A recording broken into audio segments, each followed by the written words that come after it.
آج ہم cyber security کی ایک ایسی کہانی پر بات کریں گے جو کسی بھی کمپنی کا سب سے بڑا ڈراؤنا خواب ثابت ہو سکتی ہے۔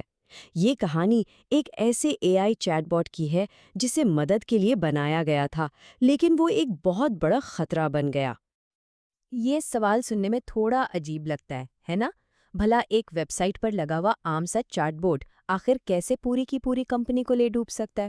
آئیے دیکھتے ہیں کہ یہ کیسے ممکن ہے۔ تو چلیے اس کہانی کو بالکل شروع سے دیکھتے ہیں۔ سب کچھ ایک بہت اچھے خیال سے شروع ہوتا ہے، کسٹمر سروس کو بہتر سے بہتر بنانا۔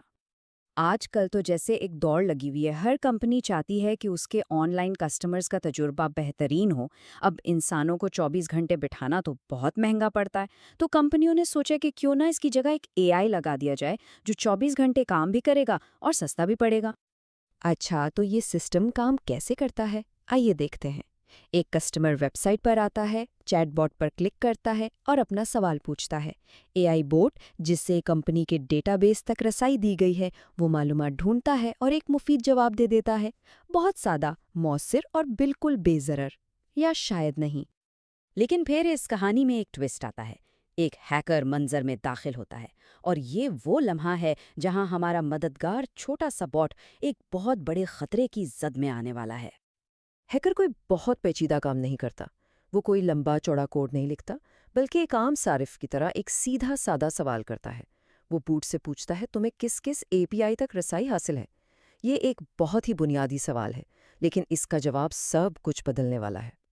اور بوٹ، جسے ایماندار اور مددگار بننے کے لیے ڈیزائن کیا گیا ہے، وہ سب کچھ سچ سچ بتا دیتا ہے۔ وہ کہتا ہے کہ اسے پروڈکٹ کی معلومات، پاسورڈز ریسیٹ اور debug S Q L تک رسائی ہے۔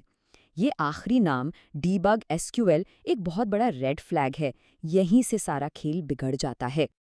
تو یہ debug S Q L A P I آخر ہے کیا بلا جو اتنی خطرناک ہے؟ اسے سمجھنے کے لیے یوں سوچیں کہ یہ ایک ماسٹر کی ہے، ایک ایسی چابی جو ہر تالا کھول سکتی ہے۔ اس اے پی آئی نے باٹ کو یہ طاقت دے دی کہ وہ براہ راست ڈیٹا بیس پر کوئی بھی کمانڈ چلا سکتا ہے۔ یہ ایک بہت بڑی غلطی تھی۔ باٹ کو ایک ایسا اختیار دے دیا گیا جس کی اسے بالکل ضرورت نہیں تھی۔ اور یہ ہمیں مسئلے کی اصل جڑ تک لے آتا ہے، جسے ٹیکنیکل زبان میں کہتے ہیں ایکسیسو ایجنسی۔ مطلب آپ نے کسی اے آئی ٹول کو اتنی زیادہ طاقت اور رسائی دے دی جتنی اسے اپنا کام کرنے کے لیے چاہیے ہی نہیں تھی۔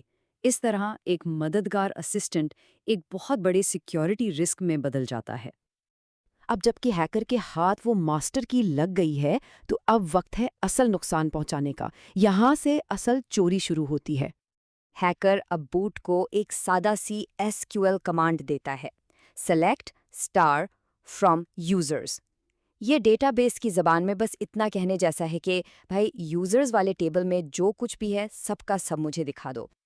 اور پھر باٹ حکم کی تعمیل کرتا ہے، بغیر ایک لمحہ سوچے وہ یوزرز کے ٹیبل سے سارا ڈیٹا اٹھا کر ہیکر کے سامنے رکھ دیتا ہے۔ اسکرین پر جو نظر آ رہا ہے وہ ایک حقیقی صارف کا نام، اس کا پاسورڈ اور اس کا ای میل ہے۔ یہ کمپنی کا سب سے قیمتی ڈیٹا ہے جو اب ایک حملہ آور کے ہاتھ میں ہے۔ لیکن ہیکر یہاں پر نہیں رکتا۔ بات صرف ڈیٹا چرانے پر ختم نہیں ہوتی، اب وہ یہ دکھانے والا ہے کہ اس اے آئی کے پاس اصل میں کتنی تباہ کن طاقت ہے۔ ہیکر کا اگلا کمانڈ پہلے سے بھی زیادہ سادہ اور خطرناک ہے، delete from users where username is equal to Carlos. یعنی اس نے بوٹ کو سیدھا حکم دیا کہ کارلوس نام کے یوزر کا سارا ریکارڈ ڈیٹا بیس سے ہمیشہ کے لیے مٹا دو۔ اور بوٹ وہ یہ بھی کر دیتا ہے، ایک پل میں کارلوس کا سارا ڈیٹا غائب، اس کا وجود ہی ختم۔ وہ ٹیبل جو ابھی کچھ دیر پہلے معلومات سے بھری ہوئی تھی اب مکمل طور پر خالی ہے۔ یہ تباہی کی ایک واضح تصویر ہے۔ صارف اب موجود نہیں ہیں۔ جس چیٹ بوٹ کو بنایا گیا تھا کسٹمرز کی مدد کرنے اور ان کے ڈیٹا کی حفاظت کے لیے، اسی کو استعمال کر کے اس کے اپنے کسٹمر کا ڈیٹا نہ صرف چوری کروایا گیا بلکہ ہمیشہ کے لیے ڈیلیٹ بھی کروا دیا گیا۔ یہ ایک بہت تلخ حقیقت ہے۔ تو اس پوری کہانی سے ہمیں کیا سبق ملتا ہے؟ آئیے اس مسئلے کی بڑی تصویر کو سمجھتے ہیں۔ دیکھیں، ہوتا یہ ہے کہ کمپنیاں نئی ٹیکنالوجی اپنانے میں بہت جلدی کرتی ہیں، لیکن اکثر سیکیورٹی ٹیسٹنگ کو نظر انداز کر دیتی ہیں۔ وہ اپنے اے آئی کو زیادہ مفید بنانے کے چکر میں اس سے بہت زیادہ طاقت دے دیتی ہیں۔ اگر اس طاقت پر سخت اصول اور پابندیاں نہ لگائی جائیں تو یہ ضرورت سے زیادہ اختیار بن جاتی ہے، جو ہیکرز کے لیے ایک کھلے دعوت نامے کی طرح ہے۔ اور یہ ہمیں ایک بہت بڑے اور اہم سوال پر لا کے کھڑا کرتا ہے۔ اے آئی ہماری زندگیوں کا ایک بڑا حصہ بنتا جا رہا ہے، یہ دن بدن ہوشیار اور زیادہ طاقتور ہوتا جا رہا ہے۔ تو ہم اس بات کو کیسے یقینی بنائیں کہ یہ مددگار ٹولز نادانستہ طور پر ہمارے خلاف ہی ہتھیار نہ بن جائیں؟ یہ وہ سوال ہے جس کے بارے میں ہم سب کو سوچنے کی ضرورت ہے۔